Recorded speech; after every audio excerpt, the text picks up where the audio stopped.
Leaky. This is very deep. First thing first.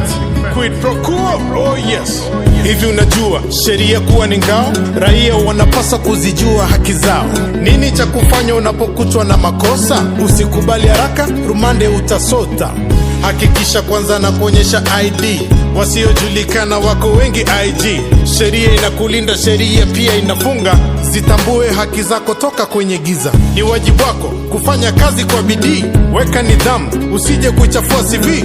Ni haki yako kulipwa unachostahili kulingana na makubaliano stahiki. Na usisaini mikataba ya biashara hovyo hovyo.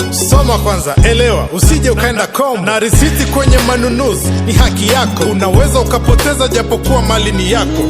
Itambue sheria ikulinde ili upate haki zako. Ifuate sheria, usivunje utapoteza haki zako. Sheria ni msumeno, unakata huku na huku, usije ukachanganya maneno.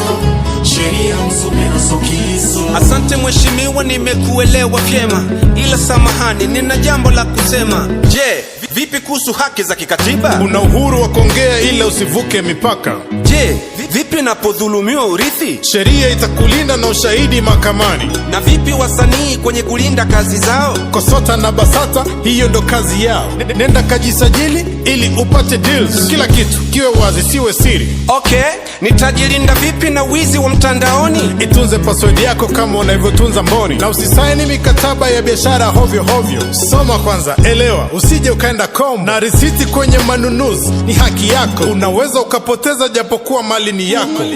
Itambue sheria ikulinde ili upate haki zako. Ifuate sheria, usivunje utapoteza haki zako. Sheria ni msumeno, unakata huku na huku, usije ukachanganya maneno.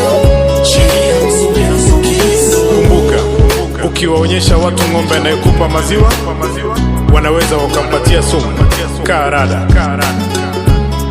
Leak touches on the beat.